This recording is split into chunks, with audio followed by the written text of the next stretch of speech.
Hello, everyone. Welcome to another episode of the Corner Blue, episode 24. And today we have a very exciting interview where Andres had an interview with the one and only mi tocayo, Hugo Pérez, head coach of the Salvadorian national team. So we're going to go into that in a few minutes. But before that, Andres, how's it going? Good. No, it was a real fun interview. Glad you guys tuned in. It was in the works for a while. Been trying to get this interview going for at least like a couple months, but Hugo Perez has been really busy with the U23s and then the process of negotiating his contract if he, was going to go back. And then all of a sudden, boom, he's named the head coach for the men's team. So we definitely appreciate him taking that time and making things work, because easily he could have brushed us off, but he took the time, he sat down, and he basically talked, about what's on the horizon for the national team. So definitely excited about that. And we'll get to that in a little bit. Yeah, but some of our future senior team faces had some activity tonight. Eric Zabaleta playing 90 minutes for Toronto FC. Unfortunately, they lost 3-1 against Cruz Azul, so they have a very tough road ahead of them. They will have to go to Mexico City and basically win by 3 goals. No small task. In order to go through. I thought Eric had a pretty solid game. Unfortunately, I don't think it was the best game for the entire Toronto FC. They had a hard time holding the ball. Cruz Azul was pressing very high, and Toronto suffered. I mean, Toronto still, they're just coming off preseason. Obviously, that's not an excuse because they beat León. But are you sure you're talking about Toronto or La Selecta?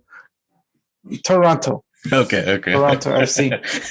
So, but it was nice to see Eric play 90 minutes, and that's always good. We, obviously the national team wants a player who has been playing actively 90 minutes. This will be his second full game in the last 3 weeks or so.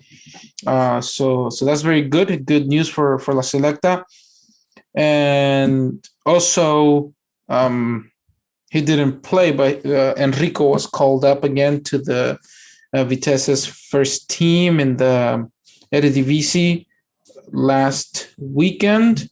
Vitesse is still up there, fighting for the European spots. They played against a team that is just 2 points below them, so it was important not to lose any points. It was a 0-0 match, and I don't know if you got to watch any of that game. No, I did get to watch part of the Toronto match, and like you said, Zabaleta seemed to have a decent performance. He won a lot of balls in the air. He got lucky on that one play, and I think it was the 84th minute where it was a 1v1, and he went for the tackle and got just a little too much of the Cruz Azul player. But fortunately for Toronto, wasn't called a PK. But like you said, it's always great to see Salvadoran players getting that action, and I think especially on such a prospect as Eddie, to know that he's in the running for more minutes on that Toronto FC squad leading up to June. And that's something also that we talk about with Hugo Perez during the interview is, the call-ups or the possible call-ups that he's going to have. And same with Enrico. It's positive that, he's still getting that experience. Vitesse, he still seems to need to win the confidence of his coach, get those minutes going, but he's still very early in his career. So just baby steps at this moment is what someone in Enrico's position needs. But yeah, I think it's time to get into the interview. We sat down with Coach Hugo Pérez, recent signing for the men's national team in El Salvador. We caught him in the middle of work. That's a funny thing. I always catch Hugo Pérez in the middle of something. Back in September, he was driving to work, so it was a ride along. This time he was with all the staff that so far has been signed for the senior men's squad. So we got to say hi to all the fellas in the coaching room, the staff room. So he was very busy, but he took that time. So again, let's cut to the interview, guys. Hope you guys enjoy it. Hi, Coach. How's it going? Yeah, can you hear me? Yeah, now I can hear you. Can you hear me? I'm good. Okay, I'm good. nice. Just working here a little bit. Nice. With the staff.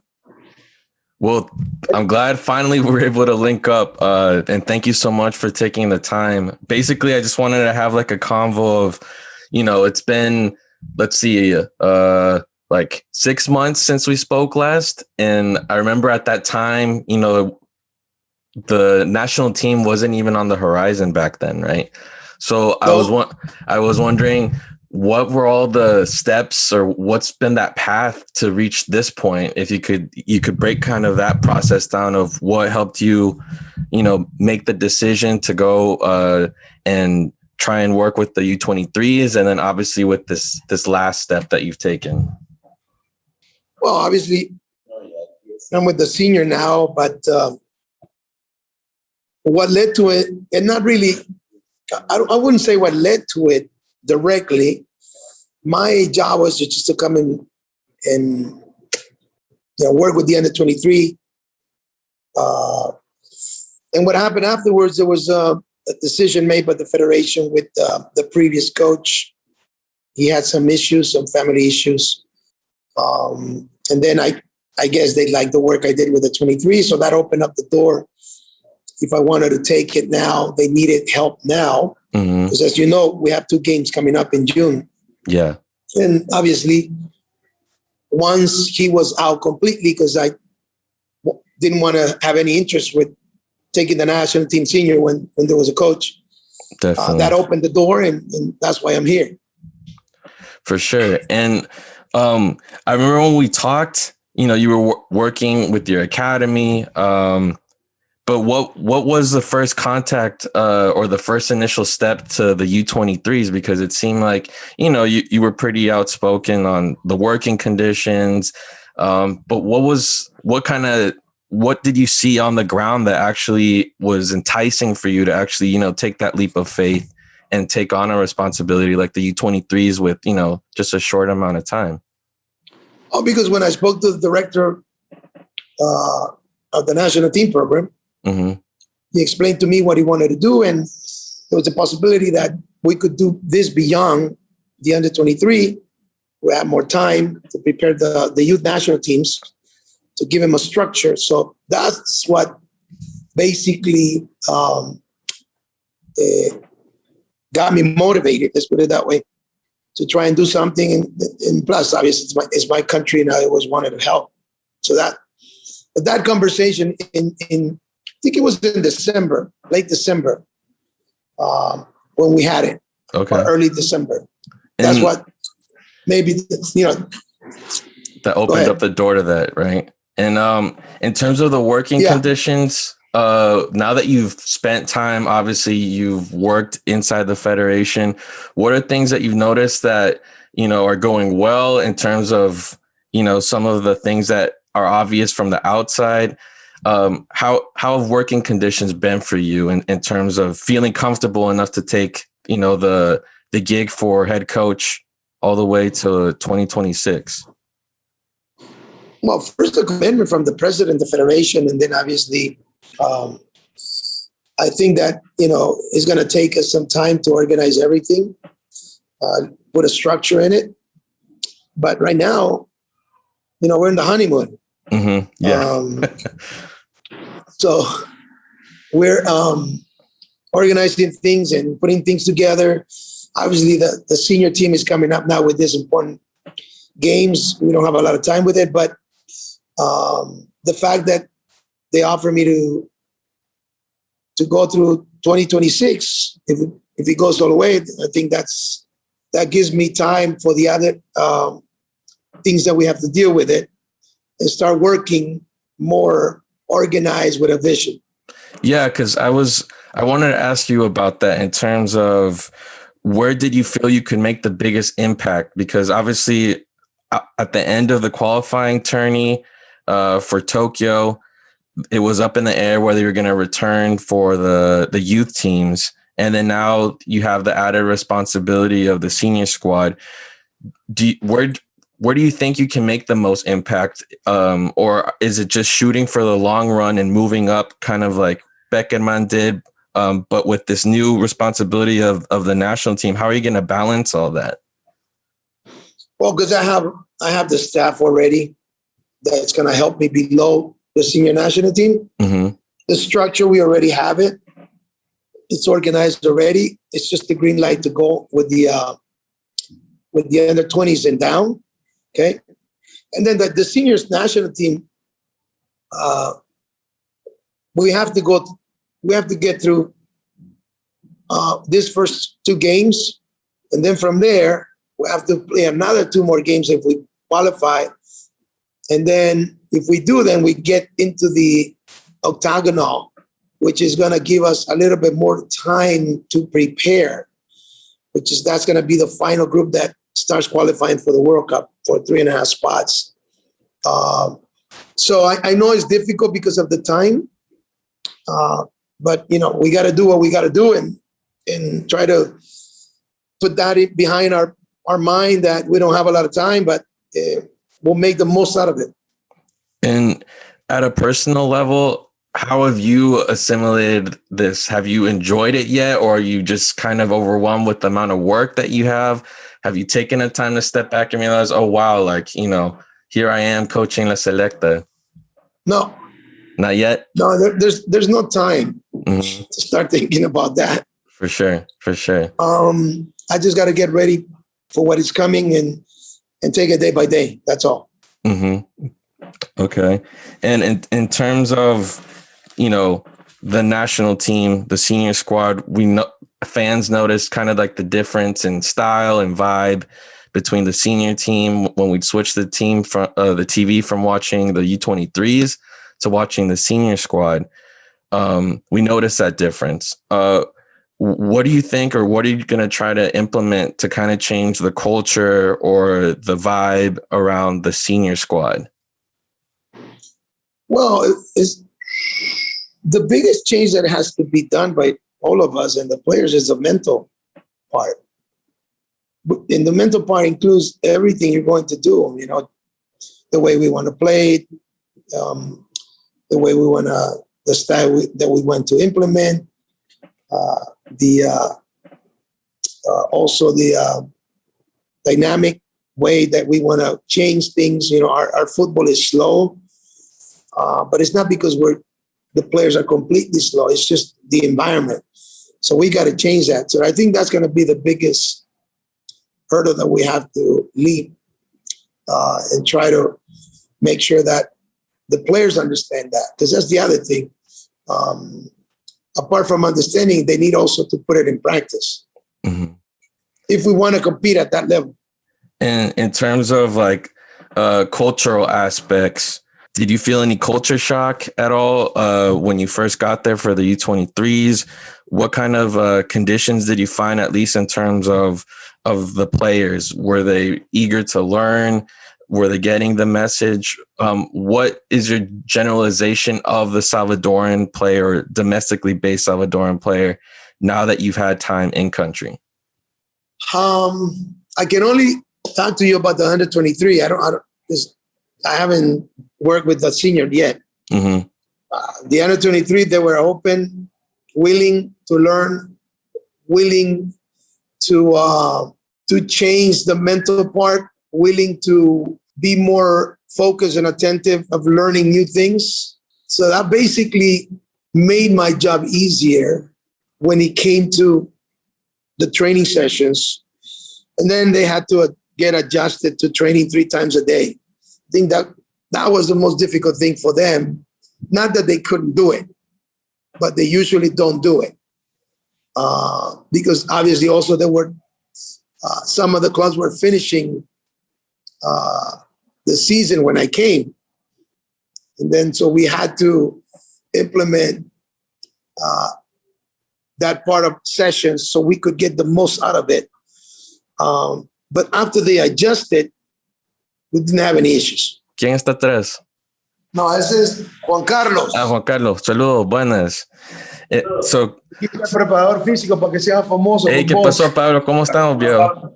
Bien, ¿qué tal? Y ¿Qué onda? ¿Cómo el estamos? guardameta más famoso de El Salvador. ¿Cómo estamos? Fidel, va. Bien. ¿Cómo estamos? No, dale, es que lo que pasa es que estoy trabajando en esta cosa, pero dale. Okay, I won't take too much more of your time, but thank you so much anyway. Okay, so in terms of now the shift, you know, from de los Cobos to your tenure, is there going to be like a cultural shift in terms of trying to revamp the process of scouting more players based abroad? What is that process going to look like? You know, obviously we need to develop talent at a domestic level, but there's some catch up to be done in terms of the players that are abroad and the development that some of those players have had in comparison to the domestic ones. What's that going to look like in terms of the call ups and stuff? Well, we already started working on that under the 23. Okay.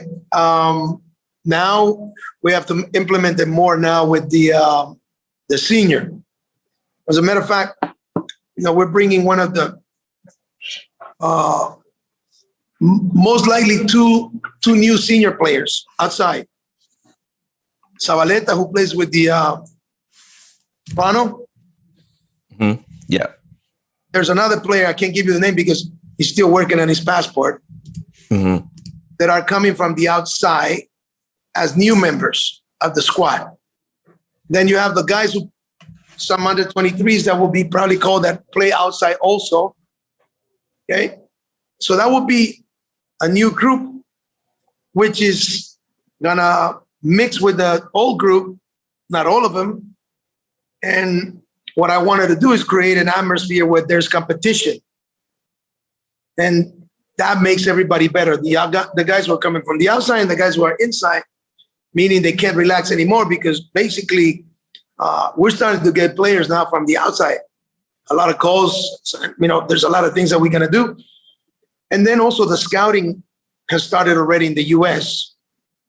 And we plan to increase that with maybe training centers in certain parts of the country for different ages that we can scout and evaluate. And if they're good enough, then we'll bring them to camps here. And is that going to be done basically trying to get funds or sponsorships from Salvadorans in the United States? Because I remember that you mentioned back in September that you have contacts or there have been people that have approached you saying, hey, I'm willing to you know, drop some coin on your process, you know, for the benefit of the national team. Is that something that's still a possibility or in the works now that you have the position? Oh, yeah, definitely. Look, what we want to do, the vision we have, the emphasis is we want everybody to get a chance to be seen that has talent. So that means that we're going to need probably sponsorships. We're going to need people who want to get involved with us in the US, right? And we're going to present a plan to them. Because that's the other thing. It's not only about, hey, I'll call you tomorrow. I'm going to be there in 3 days. And can you get me 100 kids? We don't want to do it like that. We want to do it in a way that is more organized. We want to do it in a way that looks professional.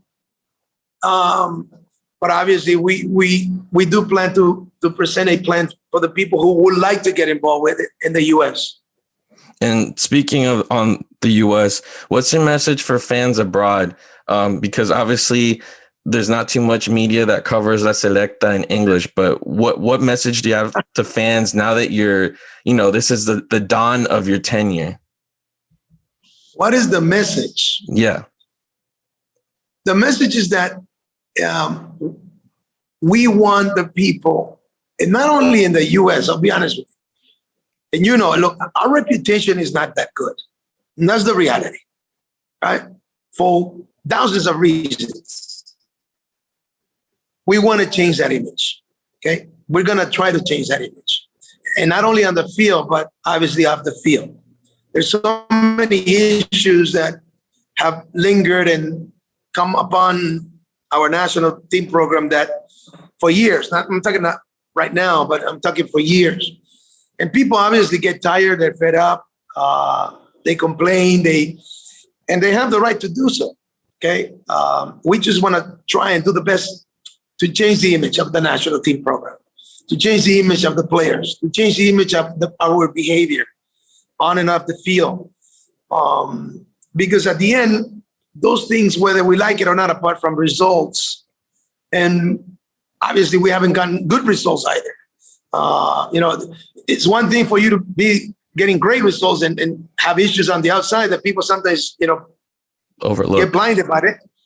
But we don't have more. I mean, we're bad in both. But God willing, we want to change that. And I think that's going to be one of the important things for us.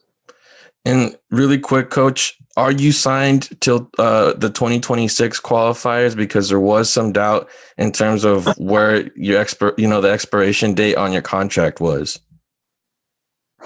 I got to figure out that today. I have a meeting with the president. Yeah, but it's supposed to be to 2026. That's what you're aiming for, though. And I mean, it makes sense because, like as a fan outsider, I was hoping like they would just leave you the youth teams and then see, ride the wave out for this qualifier, because I felt like you could have a bigger impact, working on the structure. But obviously, I think you're going to do a great job, especially with the style that you implement. And if you're given the tools, a room to work, and they bet on you in the long term rather than just the short term, that, positive things can come about. So, on behalf of, our fans and the listeners, just want to wish you good luck and thanks a lot for taking the time. And to close out, so this musician, her name is Her, from Vallejo, just won an Oscar like 2 nights ago. Really? Yeah.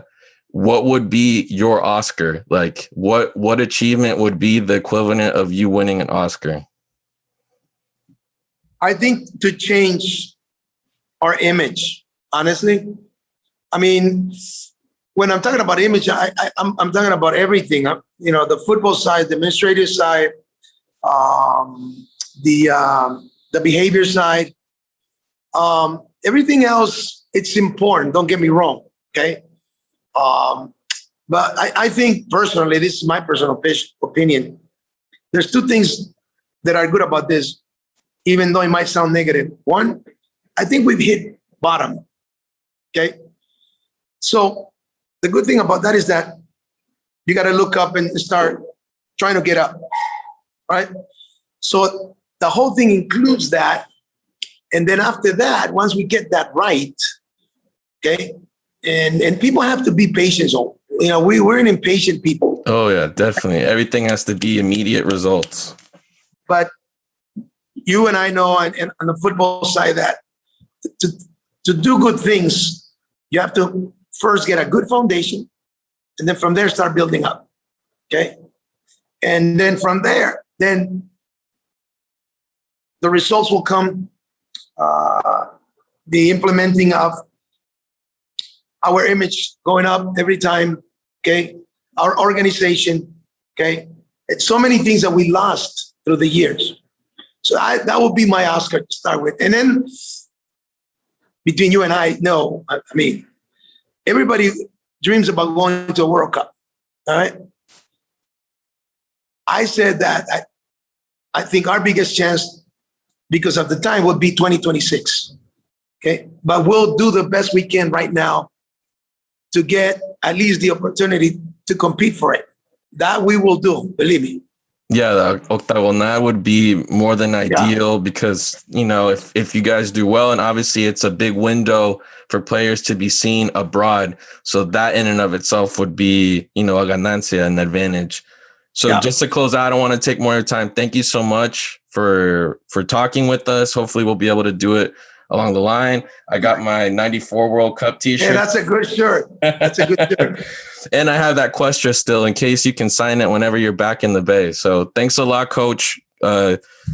enjoy work, enjoy the moment, because I know it's a big stepping stone in your career. And as fans, we're very excited for it. And good luck and, getting that crew together, your coaching staff. When is a date that we can expect the final list for June 5th, June 8th? It'll be probably 10 days before. And I got to check that because we have to send a list to FIFA. But it'll be probably maybe the first or second week of May. Okay. And really, really quick, of the 10 players that you shortlisted for the senior squad, how many do you think you're going to be able to incorporate? Like 5, 4? What would be the number? From the list of 10 players that you said could easily be a part of the senior squad. How many of them do you think would be called up?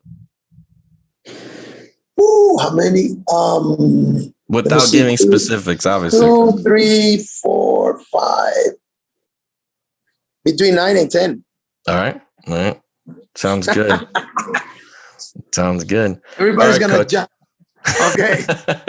All right, Coach. Well, good luck with work, and we'll be in touch. And again, thank you so much for communicating and taking the time. Hey, thank you, man. All God right. bless you. Okay, take care. Nice Likewise. Take talking care. to you. All right. Bye.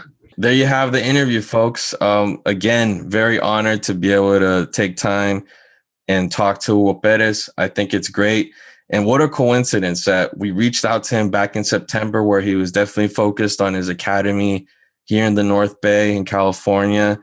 And, the national teams did not seem at all on the horizon back then. That was basically the gist of kind of talking with him, that it didn't seem like it was on the horizon for him at all. And just to see the 180 basically on, he's fully immersed in country, leading the way with this new process, I guess you could call it.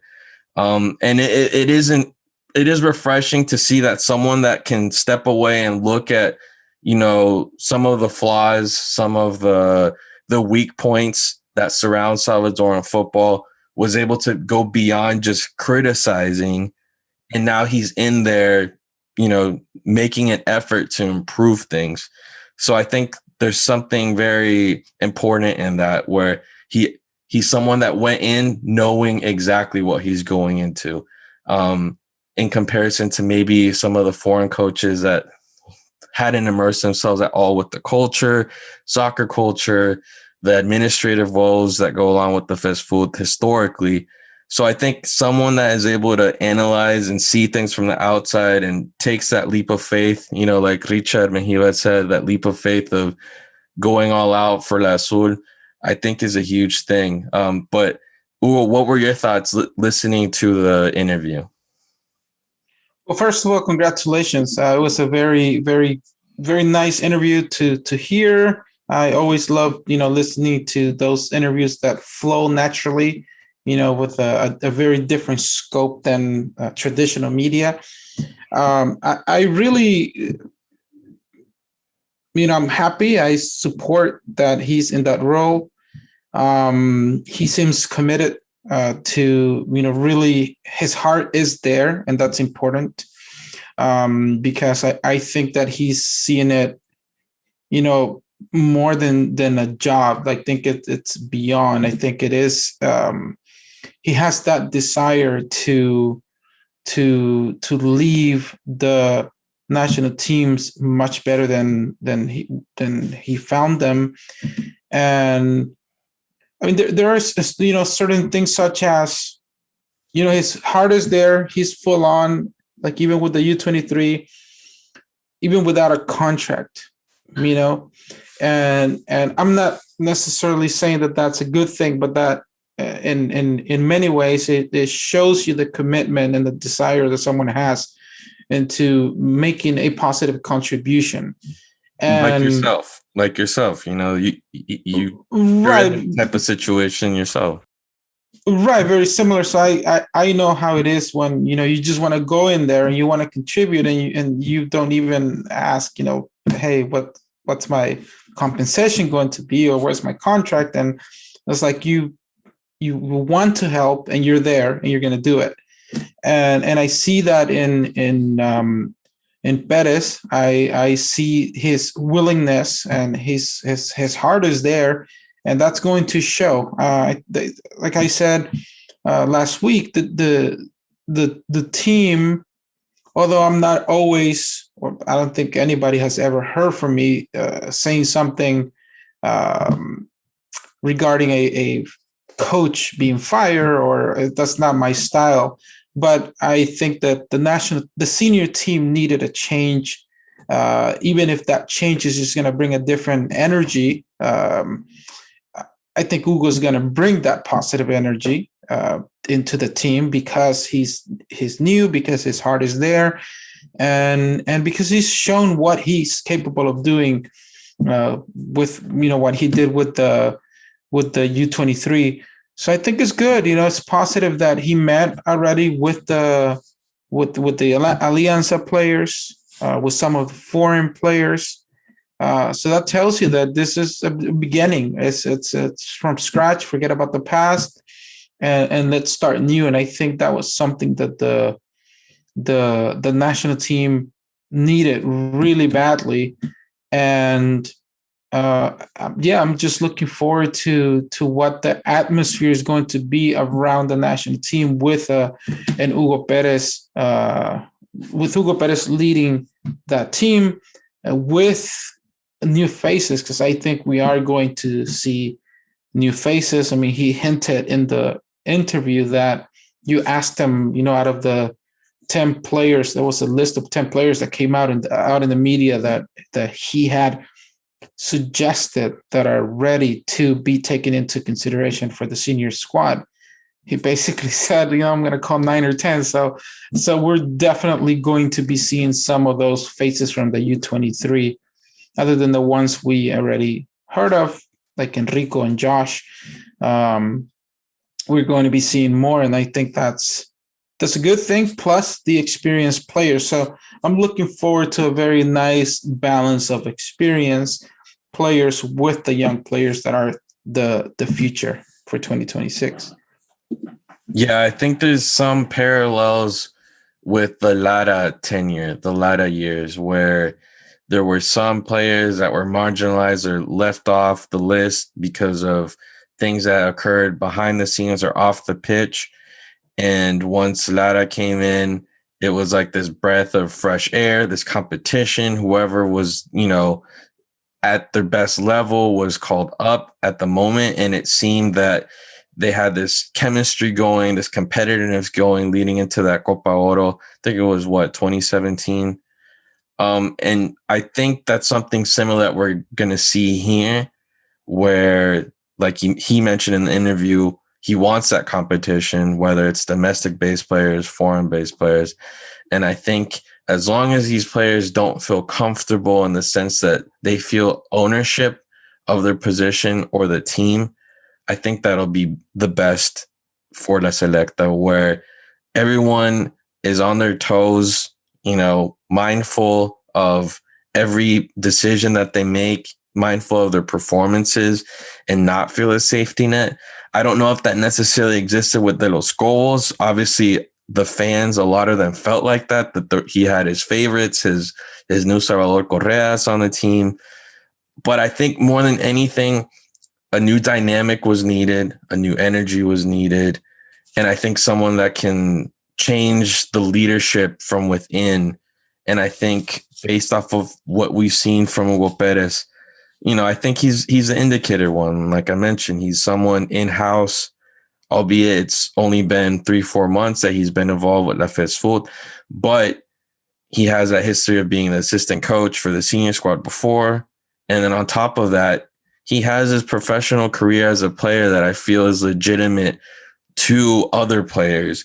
They see clips of this guy. They know, this guy was a real deal back in his playing days. Obviously, it was a different era, so his career took a different turn than maybe he would have if he would have played in the modern era, the current era. But he has this level of respectability, and I think that's coming across to the players. And I think only good can come out of this as long as egos don't clash, as long as FS Foot is able to look beyond just this cycle and start planning ahead, which has been counterintuitive, as we've mentioned before. It has to be long-term here, not the immediate results. We're, like Will mentioned in the interview, we're very impatient people. We expect immediate results, but the immediate results will always be mediocre in a cyclical manner if we don't change the structure. So I think finally La Fesfoot is positioning itself to start this change so that we can expect results, different kinds of results. And they're not going to show up in June. They're not going to show up in August. Even if we make it till Taiwan, which would be amazing, I don't think they're going to necessarily show up then. But if we start this generational change and this new way of working, this new way of looking for talent beyond the Sabao's borders, we're going to be in a good position. I know the aim is at 2026, which, that's what makes sense. I mean, he needs time and hopefully to work. gets that contract because, like you said, you know, today he's still in the midst of figuring all that stuff out. Yeah. But making it to that octagonal will be huge. Definitely. I believe we can do it, but when I say that it will be huge, that's because it will give him more time to work, but we will also have a longer competition, even if we don't make it to Qatar. But we're going to have competitive games in which he can do his casting, in which the young players can get experience. And come 2026 qualifiers, he's going to have a group of experienced players that already have a qualifier on their shoulders. And yeah, so right now, just hope that whatever, positive energy, different tactics that he's going to bring into place, and whatever he can do to put something in there to change the mentality that he talks about, that hopefully that's enough for the upcoming 2-4 games eventually. Hopefully that will be enough to get us through so that we can have more time to work. There's going to be a Gold Cup, so the Gold Cup can be good preparation for the octagonal. So I'm just hopeful that we can pull it off, and I think we can. It's looking like that. More than anything, just the fact that, yes, we have these qualifiers, but the level that they present isn't the biggest of challenges on paper. Obviously, it's been a challenge for the previous cycle for various reasons, but I think these are the ideal matches to bring in new elements, knowing that, yes, there's the qualification on the line, but it's not like you're bringing in new pieces against Mexico or the US right off the bat. So hopefully they can adjust, maintain their level, their style, their tactics, not play down to the rivals. And then the Gold Cup is perfect timing for it, because you have higher marquee, higher level matches that you can fine tune, finish off this round of the Caribbean Battle Royale, and then hopefully you face Trinidad, who's not doing so well currently. Those types of rivals seem pretty accessible to this point, so the octagonal does not seem too out of reach. And if you can get there with those pieces fine-tuned, those passports set up, those FIFA association letters turned in, and you have a solid core into that will not, like you said, it's going to be a great source of experience. We've mentioned it here before, and other outlets have mentioned it, that Salvadoran players sometimes only get 1 or 2 high-profile matches per year, whether it's in the Conca Champions, if they make it past the preliminary rounds and start facing the heavyweight clubs in the area, or if they get substantial matches through the national team, right, which neither have really existed the last couple of years except for Alianza's matches. But if these players can start getting that exigencia alta, right, a high number of high-level matches per year, they're going to be in great rhythm, because that's what's affecting us, is these players playing a domestic league that, isn't necessarily as exigente. It doesn't necessarily bring out the highest level of the players. And once you get these high marquee matches, you reach another level. There's nothing like playing in an Azteca, against Mexico, or playing in whack-ass weather in the U.S. against the U.S., than going to some of the stadiums in El Salvador where it's just a complete different game, especially if they're playing in 90-degree weather and high humidity. So I think things are looking up. Things are looking up. Obviously, it's still very early. Even Hugo mentioned that they're still honeymooning, which, is a funny term. But I hope that things click. Things have to click. I think this could be a turnaround in the sense that there's a before and the after involves a new structure, new protocols, work ethic, energy, vibe, whatever you want to call it, where everyone's rowing, hopefully, in the same direction, or at least that's what it appears like on the pitch, because it's been a while since we've had that. Hopefully we'll be facing off against Trinidad or St. Kitts and getting that spot in the octagonal, which, again, I think is a blessing in disguise that we not get that sixth place if they would have stuck to the second format that CONCACAF, pulled out of their behind a couple years ago. And with that, ladies and gentlemen, we're going to close out this episode. Again, it was a lot of fun being able to interview Hugo Pérez. He's a very amicable personality. I'm glad that he was able to tend to our call, chat with us, and just basically share his message with fans, because it is interesting. I don't know if any other coach for El Salvador has been able to open up or talk to fans in English, fluently. So I think it's great that he was able to do it through the CornerBlue. All right, ladies and gentlemen, this is take 4 of the outro. We've had technical difficulties. We've been laughing too much. We've been making grammar mistakes. But here we are, closing it on the best way possible. Just wanted to thank everyone for tuning in, sharing, liking, subscribing, interacting with us. It's great to feel the company, because there's a lot of fans of us outside of El Salvador, or even inside El Salvador, who just want a different take, want to maybe get their news in English because their Spanish isn't as bueno as they think it is. And then on top of that, you got to catch up on what's going on with La Selecta, talk with your family, on Sundays when y'all get together and have your meals and whatnot. Shout out to Carlos Q's or Cuse. I'm sorry, man, if I'm mispronouncing the second name. Hope the fishing was great over the weekend. Our buddy told us that he tunes into us and listens to us on his fishing trips, even when he's surrounded by all his Mexican compas, and they still listen. That's amazing, because it's true. There's some closeted Selecta Mexican fans out there. I know of a couple. You're out there. In any case, thanks once again. I hope you enjoyed the interview, hanging out with us for a little bit. We're definitely going to keep working on getting those interviews, especially with the build up to match days on June 5th versus Virgin Islands and June 8th against Antigua and Barbuda. So there's plenty more to talk about, folks, and we just got to get ready for the summer, because it's going to be busy.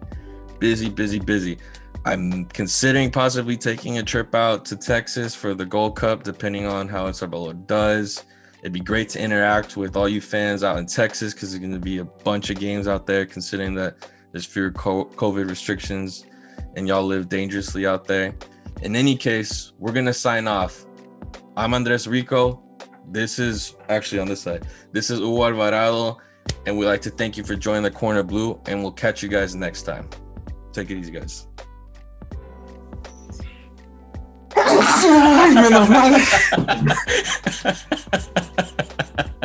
I was holding it. I'm gonna keep that. That was great. That was great.